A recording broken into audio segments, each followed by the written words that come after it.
걸어가신 발자취를 밟겠네. 한 걸음 한 걸음 한 걸음 주 예수와 함께 날마다 날마다 우리는 걷겠네.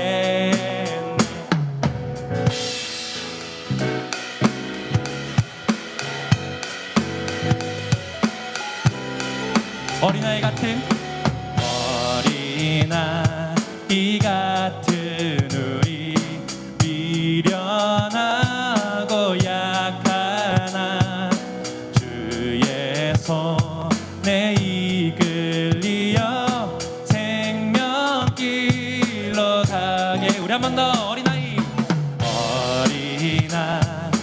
같은 우리 미련하고 약하나 주의 손에 이끌리어 생명길로 한 걸음 한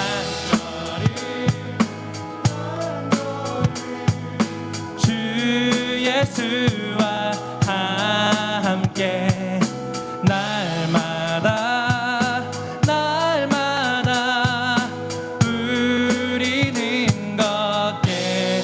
우리 한 걸음 한 걸음 주 예수와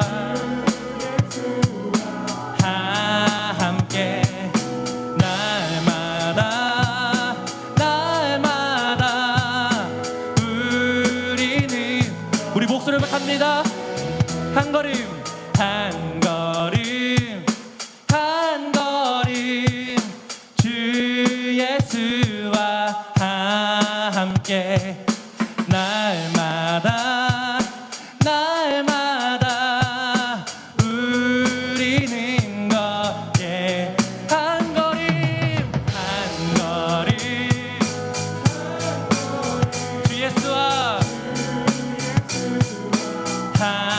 함께 날마다 날마다 우리는 우리 한 번 더.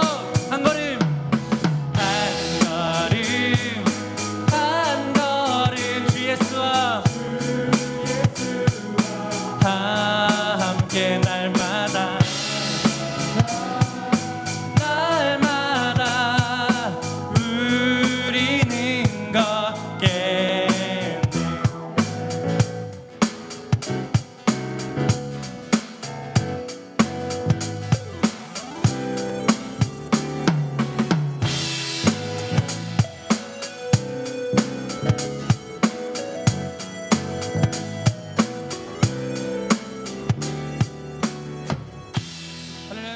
할렐루야. 8월 17일 월요일 원포인트 큐티 시간 함께 하시는 성도님들을 주님 이름으로 축복합니다. 이번 한 주간도 하나님의 말씀 묵상을 통하여 삶에서 큰 승리를 거두시기를 바랍니다. 하나님 아버지 감사합니다. 주의 음성을 사모합니다. 날마다 내 발의 등이요 내 길의 빛이 되어주셔서 삶의 여러 가지 상황들 가운데 승리를 주시는 하나님을 찬양합니다. 오늘도 말씀하시는 담임 목사님 위에 기름 부음을 더하시고 큰 능력으로 사로잡아 주옵소서. 예수님 이름으로 기도합니다. 아멘.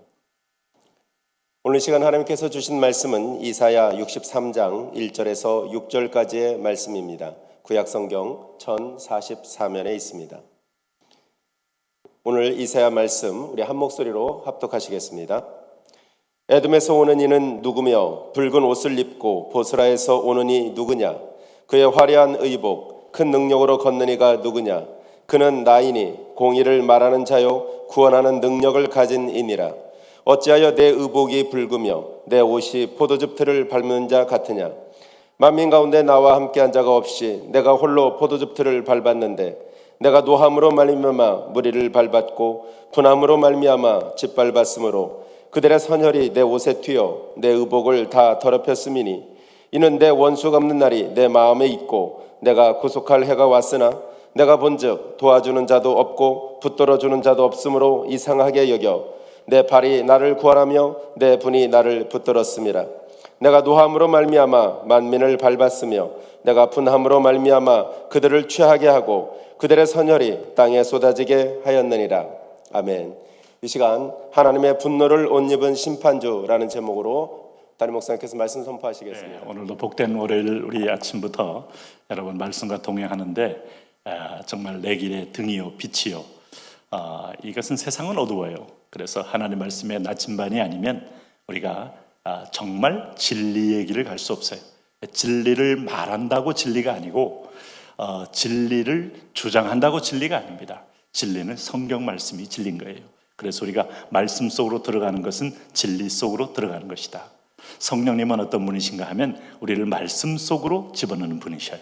그래서 내 생각, 내 교만한 마음, 또 내 열등감의 마음 차분히 내려놓으시고 우리 마음의 그릇에 하나님의 말씀을 채우는 것만큼 위대한 복된 콘텐츠가 없는 것이죠. 오늘부터 한 주간 동안 그 말씀이 여러분의 영혼의 성전에 가득 채워지기를 축복합니다. 특별히 오늘 이사야 63장 1절에서 6절은 하나님의 분노를 옷 입은 심판주다 이런 표현을 썼는데 하나님은 오늘 세상을 심판하시는데 그 심판에는 하나님의 공의와 하나님의 사랑의 양날개가 아주 균형 있게 유지되고 있기 때문에 그렇게 되는 것이죠.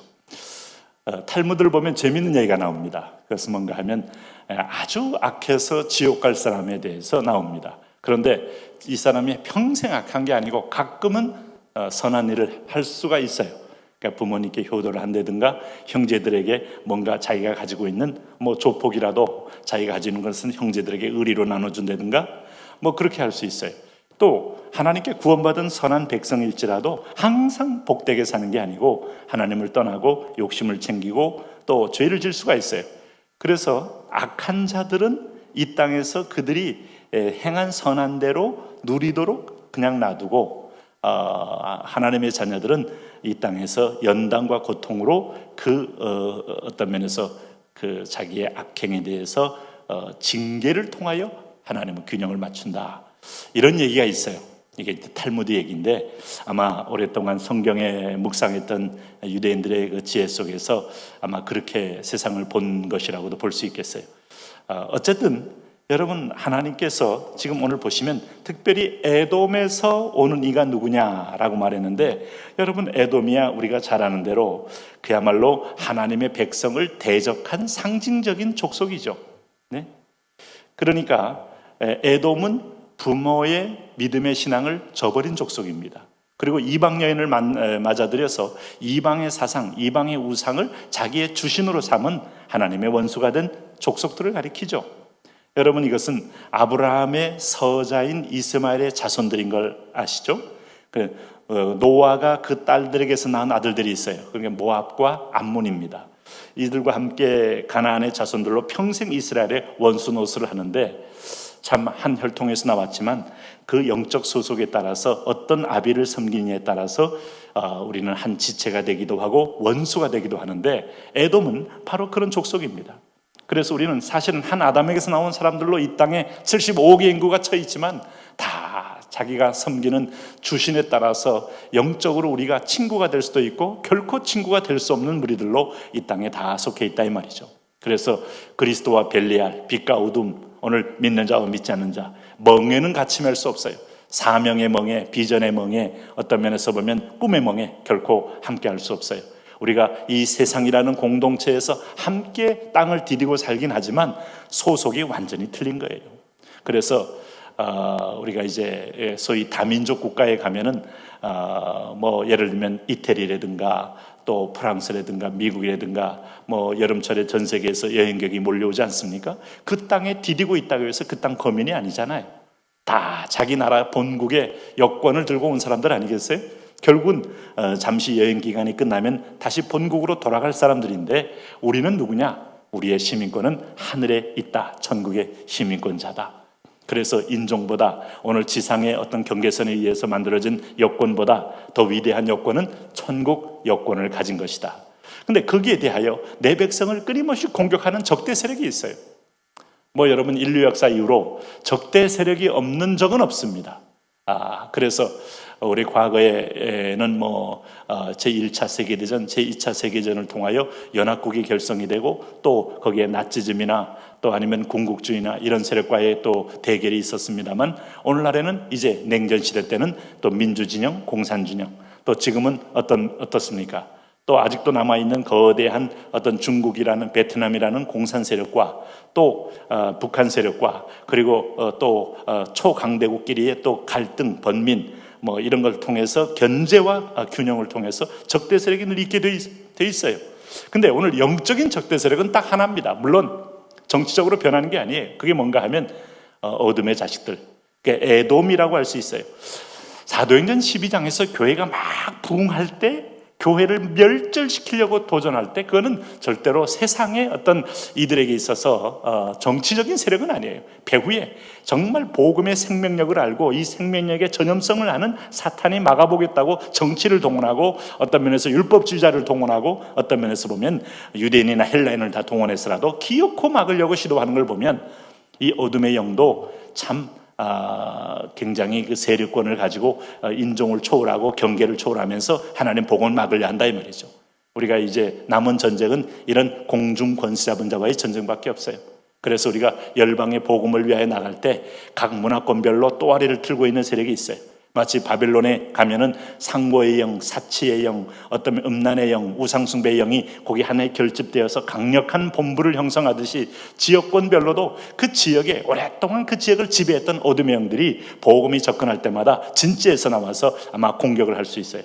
근데 우리가 분명한 것은 이 싸움은 이미 내가 싸우는 게 아니고 하늘의 천군과 하늘의 군대 장관이신 그리스도가 싸우는 싸움이니까 이미 승리를 이미 다 이루는 싸움입니다. 우리가 담대하게 믿음으로 나가면 이기게 돼 있어요.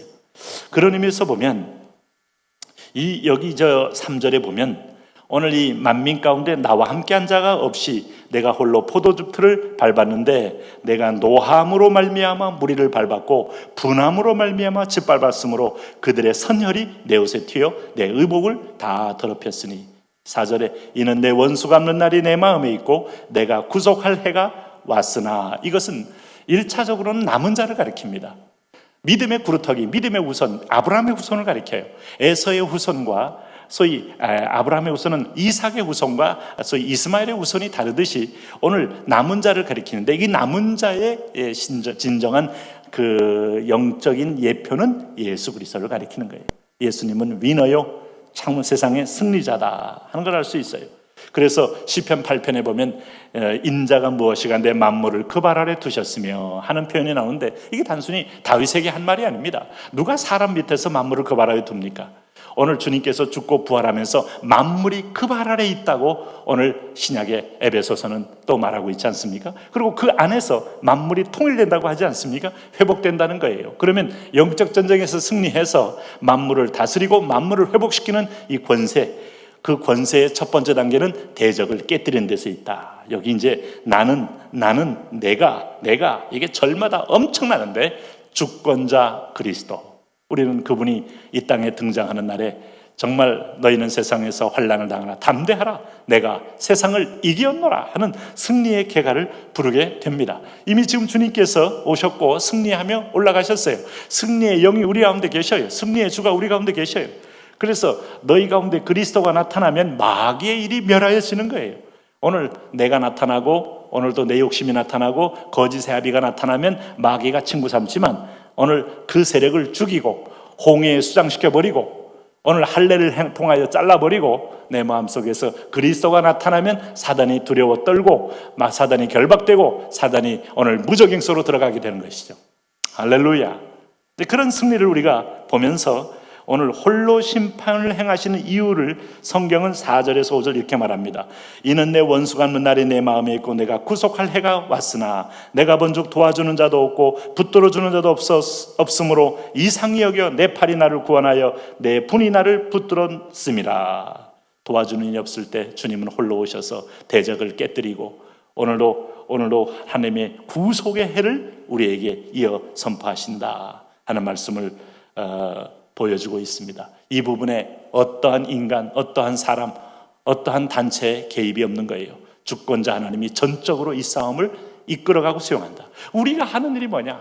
여러분, 그래서 왜 예수 믿지 않으면 구원이 없는가 하면 믿는 거 외에는 아무것도 할 거 없어요. 믿음은 받아들이고 순종하고 따라가는 겁니다. 믿음은 관념이 아니에요. 믿음은 감정도 아니에요. 믿음은 이 사실을 받아들이고 믿음으로 따라 들어가면 우리는 앞서서 군대 장관 되신 예수 그리스도의 승리를 보게 돼 있어요.